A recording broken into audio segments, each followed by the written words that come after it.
ごきげんよう、上川薫です。今回取り上げる話題は、ウクライナ情勢関連のニュースを取り上げていきます。前回の動画において、アメリカの共和党の一部議員が、ウクライナ支援に対して反対活動をしていることを少し言及しました。では、アメリカ以外の動きとして、EU は今どのような動きをしているかについて取り上げていこうと思います。また、今回の動画ではそれ以外にもいくつもの細かなニュースについて取り上げていき、ウクライナ情勢についての知識をアップデートしていきましょう。特に EU の動きについては、日本国内で受け止められている印象と、実際の動きには少し差が出ているので、その点については知らなかったという人も出てくるのではないかと思っています。いわゆる印象と事実の間には、差が生まれることがあるということはよくあることです。それでは関連ニュースとしてまずは EU の動きについて見ていきましょう。EU、キーウで外相会議。ウクライナ支援疲れ払拭狙う。EU とロシアの侵攻を受けるウクライナの外相会議が同国の首都キーウで開かれた。 EU の会議にウクライナが参加する形で開催。ボレル外交安全保障上級代表は終了後の記者会見で、域外での EU 外相会議は初めてで歴史的だと強調。ウクライナに連帯と支援の強いメッセージを送ると述べた。侵攻が長引く中、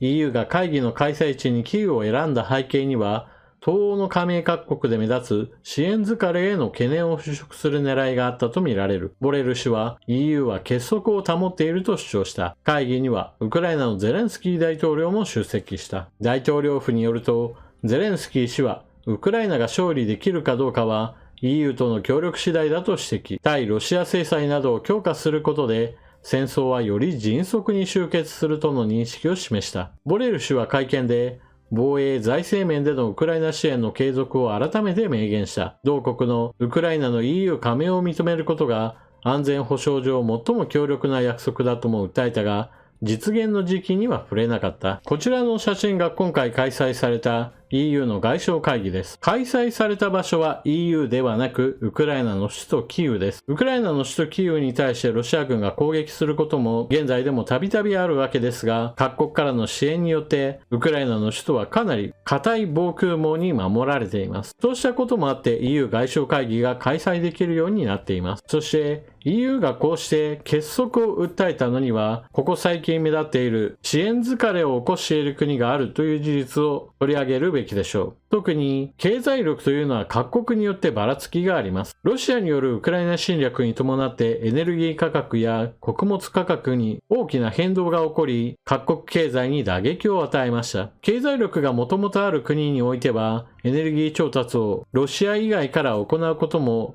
お金の力でできるわけですが、国によっては国民生活に大きな打撃を受け、それがまた政治状況を大きく揺り動かして戦争よ早く終わってくれという声が上がっている国も実際あります。特に経済的に打撃を受けているのが東ヨーロッパなどで、ロシアの侵略を認めるわけではないんだけれども、早くウクライナにギブアップしてほしいという人たちさえいます。しかし今回の動きはそうした各国の一つ一つの動きとは別に、EU という全体の意思としては、ウクライナ支援を行うことに何ら結束が揺らいでいないことを示す、そうした動きです。そしてここからがよくある印象と事実の差についての言及を行っておきましょう。それが、ウクライナへの支援は EU の方がアメリカよりも多くなっているという事実です。私自身もアメリカからの支援としてこんなものが入ってきたよという話は非常に多くしているので、皆さんも印象としてアメリカの支援によってウクライナは成り立っていると考えるのも別に不思議ではないでしょう。しかし、各国からの支援のその中身として、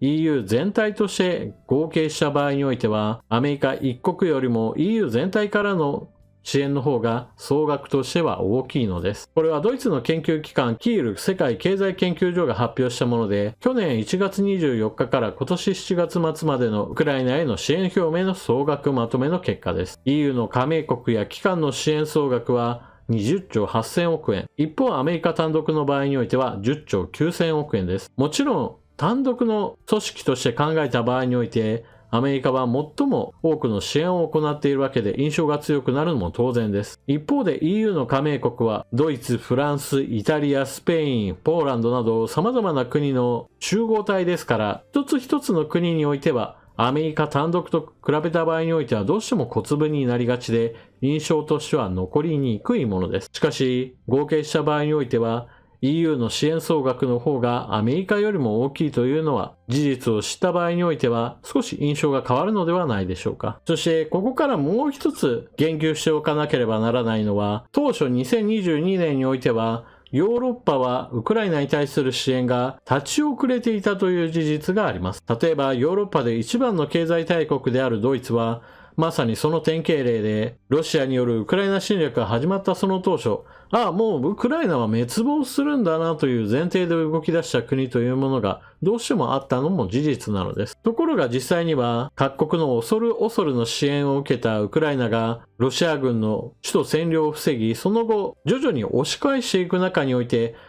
支援すれば大丈夫なんだということを確かめることができて、ヨーロッパ各国は徐々に本格的なウクライナ支援に乗り出して、それに伴ってアメリカよりも総額としては EU 加盟国全体からの支援の方が大きくなったという流れになっているのです。そのため、なかなか目立つ動きではないものの、ヨーロッパ全体での共同調達計画なども進んでおり、砲弾を調達するにも一つ一つの国がメーカーに注文するよりも EU 全体の調達として総額をしっかりと示してメーカーにも生産計画を強化してほしいと要望を行っています。こうした動きなどによってウクライナに対する弾薬供給などは以前よりもずっと強化される計画が立っています。これなどもいかにも支援疲れによって軍事支援が先細りするという印象に対して、実際には予算をかけて発注を行い、実際の納入計画が実施されるまでの期間を考えると、事実としては軍事支援はこれから強化されていく方向なのです。これが印象と実際の差だと言えるでしょう。続いて、支援についての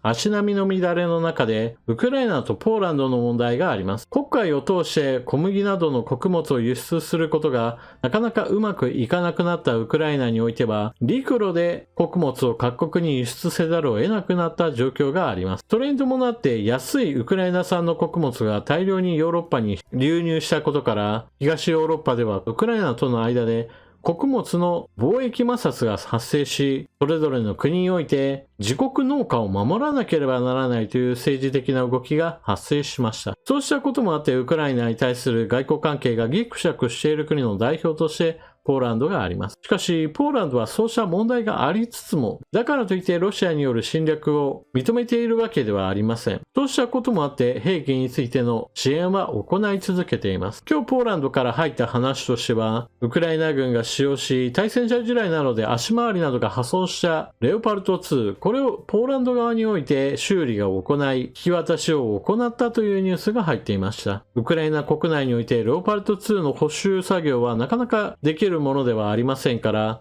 こうした修理や整備といったメンテナンスを戦場から離れた国において行うのは、ウクライナにとってはかなりありがたい動きです。続いてのニュースは、ウクライナによる遠距離攻撃についての話題を取り上げておきましょう。ウクライナ軍はロシア軍からのミサイル攻撃やドローン攻撃が度重なる、これに対抗するためにもドローンやミサイル開発などに取り組んでいるところです。発展途上のドローンではあるものの、すでに攻撃はいくつか成功していて、今回もまたそうした一つの成功例としてスモレンスクを攻撃したという話が出てきています。複数のドローンがロシア西部ミサイル工場を攻撃、その閃光と爆音を捉えた映像。ウクライナ国防省情報総局は2日、誘導ミサイル KH-59 を製造しているロシア西部のスモレンスク航空工場をドローンで攻撃し、4機のうち3機が命中したとテレグラムのチャンネルで発表。工場のミサイル生産能力に甚大な損害を与えたという。スモレンスクはモスクワの西約400キロ、ロシアの同盟国ベラルーシとの国境付近に位置する。KH-59 は1970年代にソ連が開発した空対地ミサイルで、射程距離は最大280キロ。情報総局は、ロシア航空宇宙軍がウクライナ軍や市民を標的に最も頻繁に使用するミサイルの一つだと付け加えた。左がウクライナ軍が使用したドローンと見られる映像。そして右がその爆炎が遠くからでもわかるというものです。ロシア軍は飛来したウクライナ軍のドローンは全て撃墜したという発表を行っていますが、映像を見る限りでは一般住民からも見える場所を悠々と飛んでいることから、このような場所にロシア軍の防空網が敷かれているとは考えられず、目標に到達したと考える方がむしろ自然だと言えるでしょう。なお、こうした工場への攻撃なのですが、生産施設全てを破壊するといったことがなくても、生産活動それ自体はストップしてしまうものです。というのも、兵器を作るにあたってはその設備というものがあります。その設備はほとんどの場合が精密機械ですから、近くで爆発が起こったその衝撃やその振動などによって、いわゆるゼロ起点がずれるだけでも機器としての調整が必要となり、場合によってはそのまま故障扱いで物が作れなくなってしまうことなどもあります。もちろん直撃を受けることによって精密機械が破壊された場合においては、ドイツのメーカーから仕入れることができないといったことなども十分あり得るわけで、生産が完全にストップする可能性というものもあります。もちろんロシアとしては中国製の機械を入れるという手もあるわけですが、これまでのロシアは基本的には精密機械はドイツに頼っていましたから、現在の制裁下においては軍需製品を作れるレベルの機械については新たに入手するのが難しくなっています。また遠距離攻撃では同じ日にクリミア半島を越えたソチに対するドローン攻撃などが行われたという話が出ています。ウクライナ軍がより広範囲に、そして遠方の防備が薄いところをついてくるといったことを行ってうまく戦果を上げているようです。そうしたウクライナ軍の創意工夫が現れている映像の一つとして、ソ連時代の対空兵器S200 を地上攻撃用ミサイルとして改造したといったバージョンがあります。続いての映像はウクライナ軍の創意工夫の一つ、海で使うドローンについてのテスト映像です。これまでウクライナ軍の使ってきたドローンといえば空を飛ぶものか、もしくは海の上を走るといったタイプのいわゆるボートのようなものでした。ところが今回の映像というのは、そうした水上ドローンではなく、海の中にある程度潜りながら進むタイプです。こうした魚雷型とでも言えるようなドローンについては、ロシア軍の警戒監視網をすり抜ける可能性といったものが考えられるわけで、黒海艦隊の動きを制約するためにも非常に重要な兵器となるでしょう。ロシア海軍の動きを抑えることができれば、黒海における輸送ルートを再び動かすことも十分に視野に入っていきます。印象と実際が違うよという話を少し EU の支援の中で話をしました。例えばこのことを理解するには日本国内に置き換えた場合、